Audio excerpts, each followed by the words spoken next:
السلام علیکم ناظرین کرام، نئی ویڈیو میں آپ کو خوش آمدید کہتے ہیں۔ قاضی فائز عیسیٰ رسوائی کے گہرے گڑھے کے اندر جا کر غرق ہو چکا ہے۔ کھیل اب ختم شد ہو گیا ہے۔ قاضی نہ صرف تاریخ کے کوڑے دان میں گیا ہے بلکہ قاضی سے استعفیٰ بھی مانگ لیا گیا ہے۔ مجوزہ آئینی ترامیم کے حوالے سے سپریم کورٹ کے اندر درخواست بھی دائر ہو گئی ہے، جبکہ حکومت دم دبا کر بھاگ گئی ہے۔ شہباز شریف بھی ملک چھوڑ رہا ہے۔ بڑی خبریں ہیں جو اس ویڈیو میں نے آپ کے سامنے رکھنی ہے۔ نمبر ایک جو سب سے بڑی خبر ہے جس کے بعد قاضی کو ڈوب کے مر جانا چاہیے، وہ یہ خبر ہے کہ بلوچستان بار کونسل کی جانب سے ایک اعلامیہ جاری کیا گیا جس میں قاضی صاحب کو تاریخ کا ورسٹ چیف جسٹس قرار دیا گیا ہے، یعنی تاریخ کا بدترین گھٹیا ترین چیف جسٹس قرار دیا گیا ہے۔ یہ بلوچستان بار کورٹ ہی ہے، یہ وہی بار ہے جہاں سے قاضی صاحب آئے تھے۔ قاضی صاحب کا تعلق بلوچستان سے ہے۔ قاضی کو وکیل سے direct chief justice Balochistan high court بنایا گیا تھا۔ اب وہی بلوچستان ہائی کورٹ کہہ رہا ہے کہ قاضی فائز عیسیٰ ہمارے ماتھے کا جھومر نہیں ہے، ہمارے لیے فخر کی علامت نہیں ہے، بلکہ قاضی تاریخ کا بدترین برا ترین چیف جسٹس ہے۔ نمبر 1 یہ بات ہو گئی۔ دوسرے نمبر پر مطالبہ یہ کیا گیا ہے کہ قاضی سے استعفیٰ مانگا جائے۔ قاضی صاحب اب ایک دن بھی کام کرنے کے قابل نہیں رہے اور قاضی سے فوری طور پر استعفیٰ طلب کیا جائے۔ قاضی صاحب توازن کھو چکے ہیں۔ خبر سنیے، چیف جسٹس کا اپنی ذات کے لیے اپنے ادارے کو اس طرح تباہ کرنے کی سازش میں شامل ہونا ہماری عدالتی تاریخ کا سب سے بڑا سانحہ ہے۔ سپریم کورٹ فل کورٹ اجلاس طلب کرے اور قاضی فائز عیسیٰ سے استعفیٰ دینے کا کہے۔ امید ہے پاکستان کے تمام ججز اور وکلاء قاضی فائز عیسیٰ کا سوشل بائیکاٹ کریں گے۔ سابق وفاقی وزیر فواد چودھری فواد چودھری کی جانب سے کہا گیا ہے تمام وکلاء کو کہ وہ قاضی صاحب کا بائیکاٹ کریں اور فوری طور پر قاضی صاحب سے استعفیٰ مانگیں اور ان کی عدالت میں ہی پیش نہ ہوں۔ ان سے انصاف مت مانگیں، ان سے کہیں کہ جس کوڑے دان سے آپ آئے تھے اس کے اندر واپس چلے جائیں، آپ نے بہت پاکستان کا مذاق اڑا لیا ہے۔ دوسری طرف سپریم کورٹ میں ایک درخواست دائر کی گئی ہے، یہ بڑی خبر ہے۔ آج صبح بھی میں نے آپ کو یہ خبر دی تھی کہ سپریم کورٹ سے رجوع کرنے جا رہی ہے پی ٹی آئی، لہٰذا بڑی خبر سن لیں۔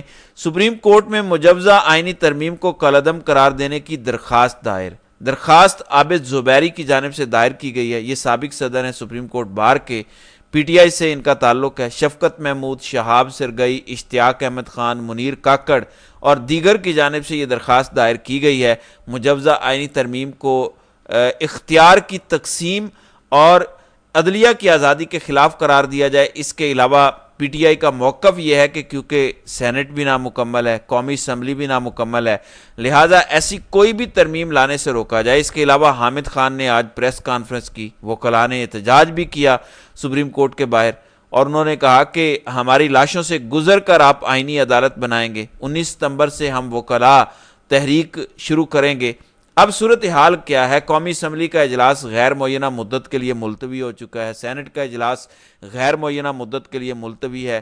شہباز شریف اقوام متحدہ کے اجلاس میں شرکت کرنے کے لیے 22 ستمبر کو امریکہ جا رہے ہیں اور بتایا جا رہا ہے کہ وہ امریکہ سے واپس آئیں گے تو پھر ہی کوئی آئینی ترمیم کا سوچا جائے گا۔ تو ابھی یہ کہانی آپ ختم ہی سمجھیں۔ اس کے علاوہ آج اڈیالہ جیل کے اندر سماعت ہوئی۔ میں نے آپ کو بتایا تھا کہ ایک اور جیل ٹرائل ہونے جا رہا ہے۔ جج شاہ رخ ارجمند اڈیالہ جیل پہنچ رہے ہیں عمران خان اور بشرا بی بی پر جو توشہ خانہ 2 کا کیس بنایا گیا ہے۔ نیب کا اختیار اس سے ختم ہو گیا تھا کیونکہ نیب ترامیم ہو گئی تھی۔ اس کو اب ایف آئی اے کی طرف ٹرانسفر کیا گیا اور کہا گیا کہ نئے اسپیشل جج سینٹرل سماعت کریں گے۔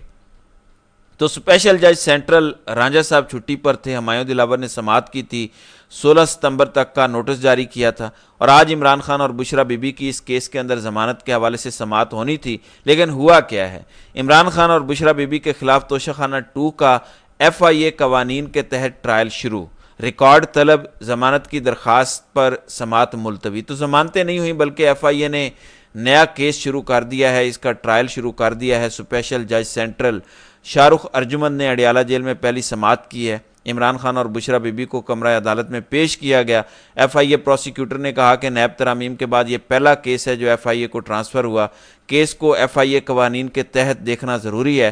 عدالت نے تفتیشی افسر کو آئندہ سماعت پر تفتیشی رپورٹ پیش کرنے کی ہدایت کرتے ہوئے سماعت 23 ستمبر تک ملتوی کر دی، اور ضمانت کی درخواست پر سماعت بھی اسی روز کی جائے گی، اور اسی کے اندر اسلام آباد ہائی کورٹ سے بشرا بی بی اور عمران خان نے رجوع کیا ہوا ہے، اور آج 190 ملین پاؤنڈ والے کیس میں عمران خان نے درخواست دی تھی کہ نیب ترامیم ہو چکی ہیں تو ان کو بری کیا جائے۔ جج ناصر جاوید رانا نے بریت کی وہ درخواست مسترد کر دی تھی، لہٰذا اسلام آباد ہائی کورٹ میں اس حوالے سے بھی آج رجوع کیا گیا ہے۔ اس ساری خبروں سے اہم خبر یہ ہے کہ اڈیالہ جیل کا قیدی نمبر 804 اس کا کیا کہنا ہے، عمران خان کا کیا رد عمل ہے۔ یہ جو ایڈونچر کرنے کی کوشش ہوئی ہے اور ایک بہت بڑی شکست ہوئی ہے اسٹیبلشمنٹ کو، اور ایسی شکست ہوئی ہے کہ اب جو لونڈے لپاڑے ہیں وہ رو رہے ہیں، چیخ رہے ہیں، ماتم کر رہے ہیں۔ آج فیصل واڈا سے صحافیوں نے پوچھا کہ واڈا صاحب یہ کیا ہو گیا ہے؟ یہ تو ہاتھ ہو گیا جو کسی کی خواہش تھی خلیفہ بننے کی، ہر ایک سے زبردستی بیعت لینے کی، وہ منصوبہ تو شرمندہ تعبیر نہیں ہوا۔ اس پر فیصل واڈا نے کہا کہ نااہلوں اور نکموں سے یہی امید کی جا سکتی تھی، سیاست کے چیمپئن آ رہے ہیں، انہی سے پوچھ لیں۔ تو انہوں نے کہا کہ یہ نااہل ہیں، یہ نکھٹو ہیں، یہ نکمے ہیں، ان سے یہی امید کی جا سکتی تھی۔ اور آج جب قومی اسمبلی کا اجلاس ہوا، اس کے اندر نوید قمر، اس کے اندر بابر ستار، پیپلز پارٹی والے دوسرے لوگ بڑے جمہوری بنے ہوئے تھے، کہہ رہے تھے کہ ہم تو پہلے سے ہی کہہ رہے تھے یہ سب پبلک ہونا چاہیے، کیونکہ بڑی سخت تقریر کی آج اسد قیصر نے۔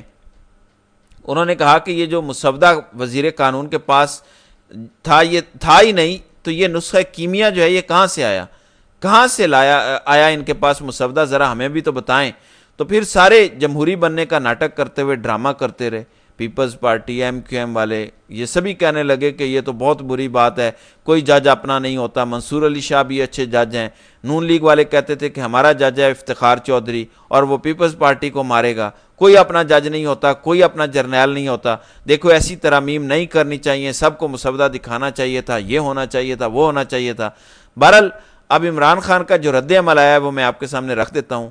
خان کہتا ہے کہ آئینی عدالت کا قیام اسی لیے عمل میں لایا جا رہا ہے کیونکہ یہ سپریم کورٹ سے ڈرے ہوئے ہیں، نئی ترمیم سے ملک کا مستقبل تباہ ہو جائے گا، آئینی ترمیم کا مقصد صرف مجھے جیل میں رکھنا ہے۔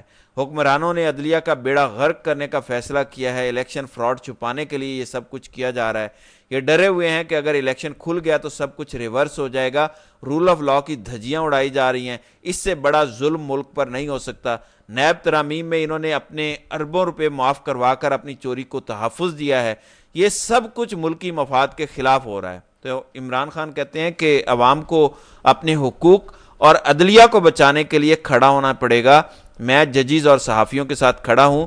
یہ قاضی فائز عیسیٰ کو دوبارہ لا کر عدلیہ کو تباہ کرنا چاہتے ہیں، یہ سمجھتے ہیں کہ ہم اس کے خلاف خاموش رہیں گے، ہم اس کے خلاف بھرپور احتجاج کریں گے، لاہور میں 21 تاریخ کو پرامن جلسہ اور تاریخی احتجاج کریں گے، یہ ہمارے ملک کے مستقبل کا مسئلہ ہے۔ لہذا خان نے کہا کہ ہم اس کی مخالفت بھی کریں گے اور بھرپور تحریک بھی چلائیں گے، وکلاء کی جانب سے بھی تحریک چلانے کا اعلان کر دیا گیا ہے۔ اب جو 2 دن پہلے سپریم کورٹ سے وضاحت آئی تھی الیکشن کمیشن والے معاملے کی، اس کو اچھالا جا رہا ہے کہ کیسے وضاحت آ گئی، نہ کوئی کاز لسٹ جاری ہوئی، نہ کسی کو بتایا گیا، ڈائریکٹ ہی سپریم کورٹ کی ویب سائٹ پر یہ فیصلہ یا وضاحت پبلش ہو گئی۔ اب اس سلسلے میں قاضی فائز عیسیٰ ڈپٹی رجسٹرار سپریم کورٹ کو استعمال کر رہا ہے اور ان کی جانب سے ایک مراسلہ لکھا گیا ہے جو اب پبلک کیا گیا ہے۔ وہ مراسلہ یہ ہے کہ سپریم کورٹ کے 12 جولائی کے وضاحتی آرڈر سے متعلق میڈیا پر خبر چل رہی ہے کہ اس کی کاز لسٹ جاری ہوئی، نہ ہی نوٹسز ایشو ہوئے، رجسٹرار آفس کو حکم نامے کی کاپی بھی نہیں بھیجی گئی اور براہ راست سپریم کورٹ کی ویب سائٹ پر اپلوڈ کی گئی۔ یعنی اس کو متنازع بنانے کی اب قاضی اینڈ کمپنی کوشش کر رہے ہیں کہ دیکھیں قاعدے کی خلاف ورزی کرتے ہوئے منصور علی شاہ نے یہ کیسے سارے کا سارا فیصلہ جاری کیا، رجسٹرار کو پتہ ہی نہیں تھا، کسی اور کو بھی پتہ نہیں تھا، تو یہ ساری کہانی کیسے ہو گئی۔ جبکہ ایک اور بڑی خبر میں آپ کے سامنے رکھنا چاہتا ہوں، حلقہ پی پی 36 بلوچستان اسمبلی کا یہ حلقہ ہے اور یہاں سے ضیاء اللہ لانگو فارم 47 کے ذریعے جیتا ہے، اس کے خلاف الیکشن ٹریبیونل نے فیصلہ سنایا تھا، 2 ہفتے پہلے اس کو ڈی سیٹ کیا گیا تھا۔ انہوں نے عدالت سے رجوع کیا تھا کہ الیکشن ٹریبیونل کا فیصلہ کالعدم قرار دیا جائے، تو عدالت نے ضیاء اللہ لانگو کی اپیل مسترد کر دی اور الیکشن ٹریبیونل کا فیصلہ برقرار رکھا۔ عدالت نے الیکشن ٹریبیونل کی جانب سے کیے گئے جرمانے کی رقم کو ایدھی فاؤنڈیشن میں دینے کا حکم دیا ہے۔ لہٰذا اس آئینی ترمیم کے ناکام ہونے کے بعد اب عدالتیں بھی کھڑا ہونا شروع ہو گئی ہیں۔ ایون بلوچستان جہاں پہ زیادہ کنٹرول ہے وہاں پہ بھی عدالتیں دبنگ فیصلے سنانا شروع ہو گئی ہیں، اور بلوچستان بار ہی کی یہ ہمت ہے کہ سب سے پہلے وہ قاضی فائز عیسیٰ کے خلاف کھڑے ہوئے ہیں اور قاضی کو تاریخ کا بدترین جج قرار دیتے ہوئے تاریخ کے کوڑے دان کے اندر پھینک دیا ہے۔ تو ناظرین کرام، آپ کی اس ویڈیو کے حوالے سے کیا رائے ہے؟ آپ اپنی رائے کا اظہار کامنٹ سیکشن میں ضرور کیجیے گا۔